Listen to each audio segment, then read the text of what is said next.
Hello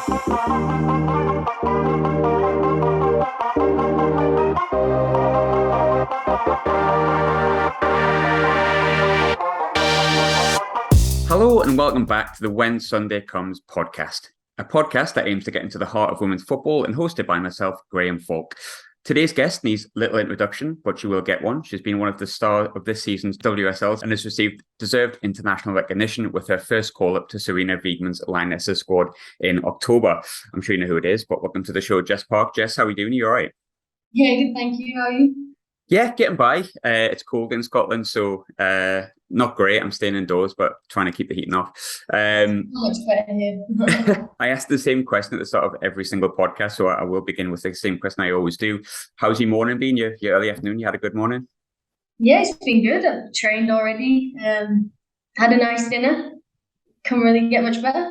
Yeah, that's all you want, isn't it? Pretty much. And we've got 20 minutes or so to cover, obviously, your entire career, which is tough, let's be honest. But let's start with the current stuff. You've had a really good start, a great start to the season with Everton at the time of speaking. How much have you enjoyed those first few weeks and that first few months at Everton? Yeah, I think they've been like one of the best couple of months of my career so far. I've really enjoyed them. The girls have made me feel really welcome, and the staff as well. Brian's great, and I'm really enjoying my time here. I think I talked before about you being one of the stars of the WSL season so far, and a lot of that came from the fact that one of the first televised games of the season was the Merseyside derby at Anfield, where you won player of the match. And if you don't mind me saying, you were frankly outstanding. I'm sure you feel the same way. But how much did you enjoy yourself in that game? No, yeah, it was a really enjoyable game. I think we were all up for it. Everyone was on form, which made scoring goals a lot easier. So yeah, it was great. In regards to the game, you see, I'm not a player, I'm just a fan, so I don't know. But sometimes as a fan, you have a feeling that your team's going to play well, and sometimes they do, sometimes they don't.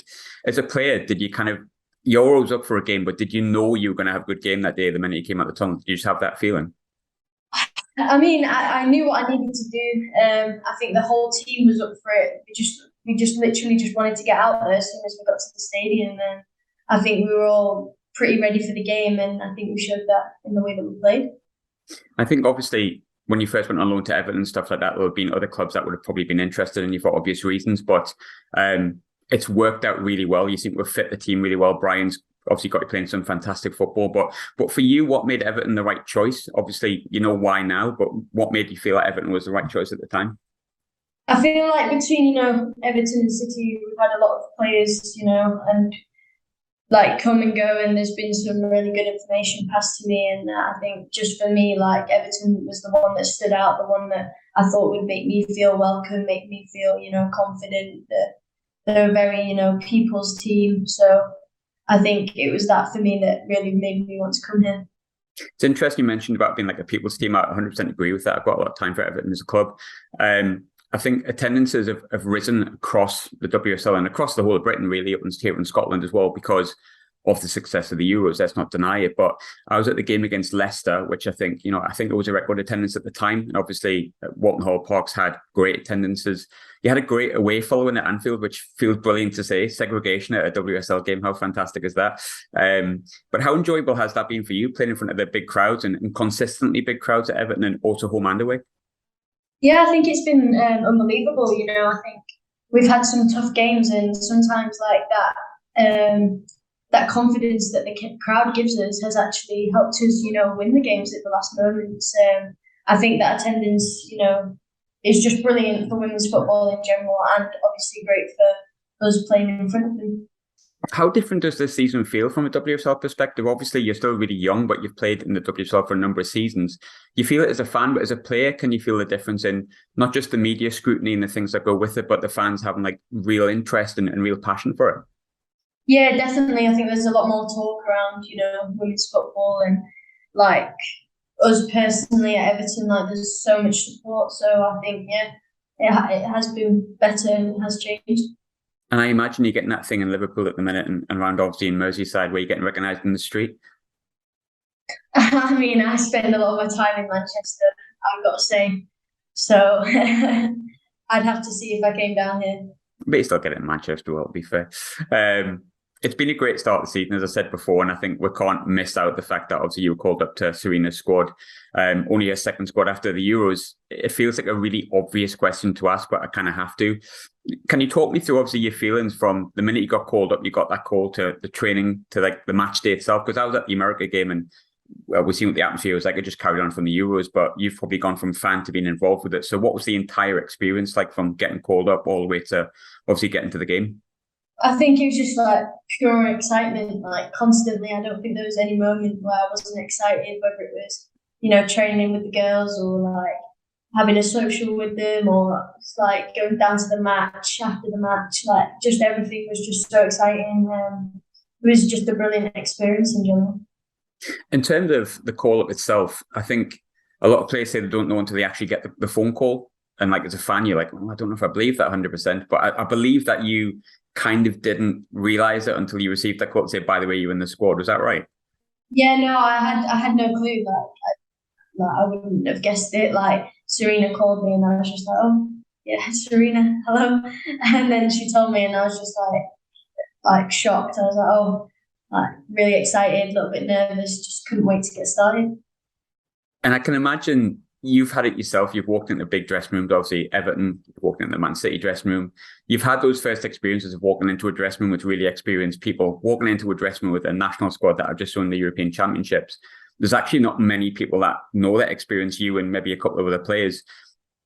I don't think it would be intimidating because it seems like obviously a really nice group of players, and obviously you'll understand yourself, you'll know some of the players. But how was the feeling of walking in that dressing room for the first time and seeing genuine like superstars now like sitting next to you? Yeah, I mean, it's like just like a feeling and like something you can't really explain. Like it's just like a bit surreal. And then obviously you realize that kind of these are your teammates. Like a lot of them made me feel welcome from like as soon as I got on the pitch, even before I came to camp, messaging me, saying if you need anything. So I think, yeah, it was just, amazing. Obviously, Leah got injured in the camp, which was a shame, obviously, which means she left like after a few days of coming on. But how was she as a captain? I imagine she was like really welcoming, but I'm guessing she was the first one to come up and welcome into the camp. Yeah, no, she was fantastic. She was so welcoming. She let me know that if I needed anything, she'd be there. But she's just like a friend as well, like just when you can talk to. And then, as she was leaving, unfortunately, she just wished me good luck, which was really nice to hear, especially from being young captain. And I think we all know Sarina's obviously a fantastic coach, is highly rated for a reason. She's kind of collecting European Championships every 4 years. So we know what she can kind of present. But from your experience, you'd seen it from the outside looking in during the Euros. And then obviously you've now been in camp. You've got to see what she's like as a person, as a manager, as a coach. How good is she? I mean, her titles speak for herself. But, personally, like my opinions, like were very high of her and she didn't disappoint in that either. Like she was a great coach and actually a great person as well to speak to. She's got everyone's best interests at heart and she just wants to do well for us. I imagine it gives you that feeling of just wanting a little bit more, getting in there, having the excitement, being like, oh, this is amazing. But once you're there, you kind of want to keep going back, don't you? Keep improving. Yeah, of course. Like I don't think there's any feeling like it. And, I'll just keep working hard to try and keep being there. In terms of your career, we're going to now revert all the way back to the beginning and go through as much as we can, which we're never going to do, but we'll try. I think every player has a story of how they started playing football, but I'm kind of interested in something a little bit different because I've obviously followed the club that you support and you being a fan of Man City. But what are your earliest memories of going to watch a football game? So I actually went to go and see, I think it was Hull City versus Bolton. At the time, and it was away, and my dad took me to go see them. I don't know why. I can't remember. I think there was a reason, but I can't remember why it was now. But I just remember going, and it was like a long trip there, and then we got there, and it was just a great experience. My first ever game. But I mean, I didn't support the team. But how did that how did that translate into you playing football? Because I mean, I suppose I had my first game, but when I tried to play football, I wasn't very good at it. You're obviously a little bit better than I am, shall we say. How did that translate into going from watching football and enjoying it to actually wanting to play it? Well, since like I can remember, like all my friends played football. Like, I think it was just something we just used to do. Like, there were always, like, whatever we were doing, there was a ball there. Like, anything, if we were just walking down the street, there was a football. So I think, like, I always, like, love playing with the ball, and then obviously watching it and then being able to actually play it. I think it just all merged together. So who was it who first recognised your talent? Who was it the first person that said, well, you're not a bad player, Jess, actually, you should maybe take this on a more serious note? It was my best friend's dad. He was my old boys coach because I used to play with the boys. And he was the one that was kind of pushing me to go and train and play with the girls as well, because obviously he knew at some point I wouldn't be able to continue with the boys, but he really believed that I was a good player and that I needed to go and play with the girls as well. And obviously you started, I think as many people know, at Hull and York as a youth player, but I know a few people at York, obviously, and I know some of the girls that are still there now, which we were talking about off air, and Hull, obviously, I think at the moment at 4th division as well. But then you get moved to Man City. So that's quite a development, let's be honest. How did that move come about? How did you get spotted by Man City, and how did the move come about? To be honest, it was like kind of like a pathway that was set up for me quite early on. I think it was talked about, like it was said to me, oh, we kind of think you're going to stay here until you're 16 and then you'll go and play at Man City with the development squad.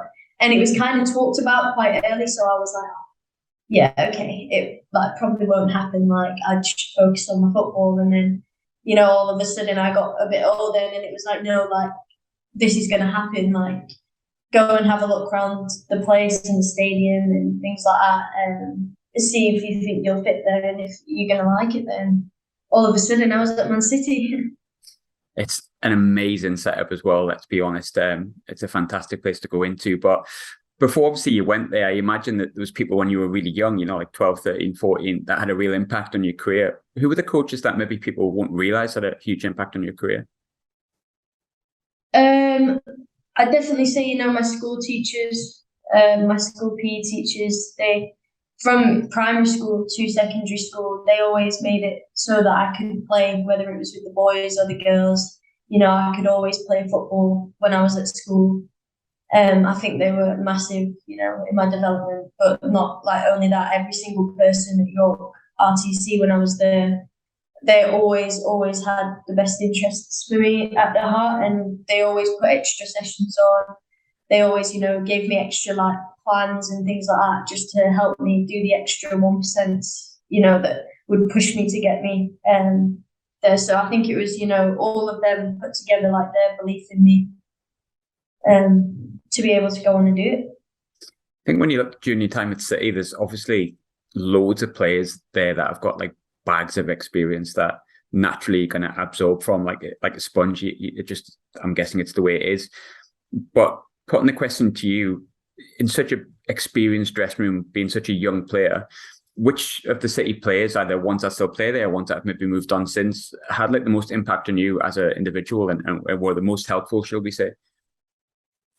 I think, like initially when I was like really young and I was there, I think, Lauren Hemp, Esme Morgan, like they really were my friends. Like they helped me, settle in. I think like I can't fault any of the girls. They all, make you feel welcome and like try and help you out and try and support you. I'd say Alex Greenwood was probably definitely my bestest friend there, who had my back and who like really, really pushed me hard.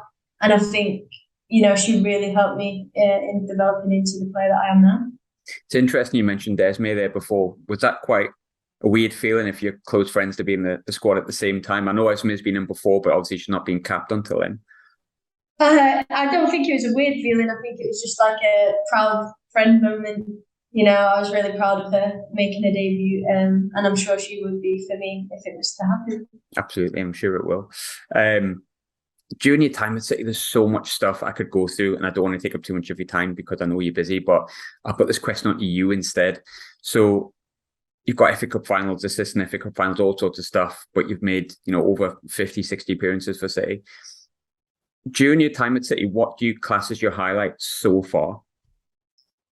I think I'd have to say the assist in the FA Cup. I think that was definitely the highlight so far. Just to come on and, impact the game and make a difference and kind of created the goal that put us up.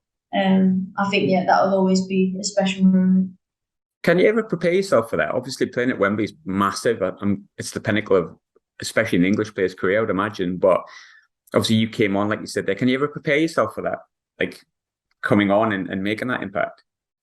I think for me, like, I just try and like pull it down and say it's another game of football. Like, I'm just in the park with my friends, as I always have been. Like, when I get the ball, just do what I do. And, I kind of try and disinvolve myself from like the crowd when I'm playing, and then afterwards that's when I really take it in and see like actually how many people, how many spectators and things like that. But until like the game's over, I probably try not to take it in too much. You talked about Lauren Hemp before. I think we all know where she's at. She's world class. She's now a European Championship winner. She's at the pinnacle of her game. Someone you're close to.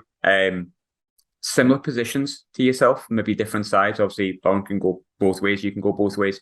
But how much have you learned from her, and how much do you kind of not want to emulate her, but I suppose in some ways do, like emulate her career pathway? Because obviously, it's a great trajectory she's been on, and we can see where she's at now. She must be quite an inspiration, especially being a friend.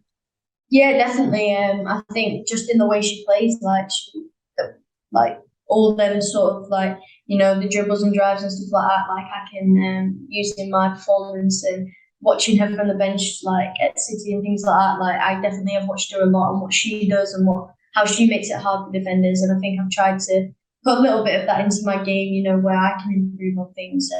And I'm sure she watches me and thinks the same thing, and uses a couple of things that I do. I think, she's a great player to learn off and have as a friend. Out of curiosity, what were your thoughts on her in the false nine? I thought she did really well against America in the false nine. Yeah, I thought she played class as well. I was absolutely buzzing for her when she scored. So, yeah. Multi-talented, what can we say?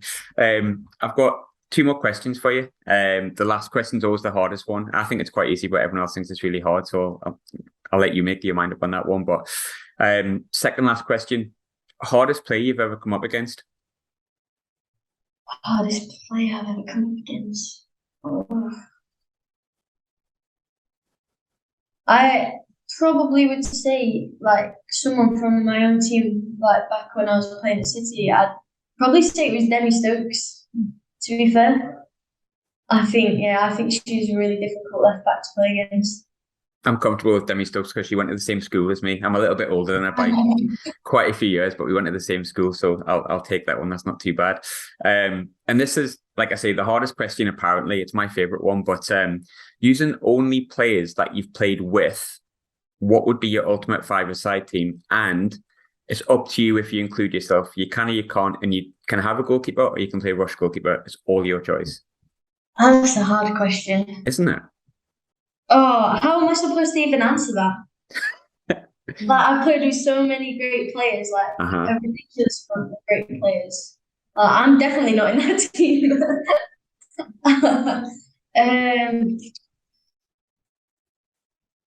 I'd probably put Roebuck in goal. Mm-hmm. Alex Greenwood. Oh, Kira Walsh has to be a midfielder. Has to be. It's so hard. Mm-hmm. You got to have a forward. If I was thinking about it, you go goalkeeper, defender, midfielder, 2 attacking midfielders or wingers and a centre forward, and then you're not just chucking loads of defenders in, or a load of attackers. Kira's a good defender and attacker, so she helps it.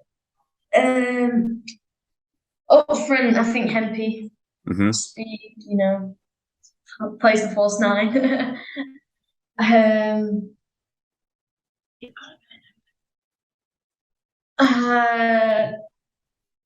then I can't believe you're missing one player out. Well, it's my team. There's too many. I don't know. I can't answer. I don't know. So we'll go with the 4. To be fair, the 4 might work. With players of that magnitude, the 4 might actually work. Because it's not a bad 4-a-side, is it? No, it's all right. You're still thinking. I would say Caroline Weaver. I'm still thinking about. I'm going to be thinking about this all day. I've missed too many players out. Yeah, but there's a lot of choice, to be fair. It is a difficult question, like I say. You could just put yourself in to complete the five. Yeah. Put yourself in. Let's put yourself in. Cool. Jess, really lovely chatting to you. Thanks for taking your time out of your day to speak to me. And sorry for giving you a really difficult question at the end. Nice. Okay. I've been thinking about it all day. Thank you very much.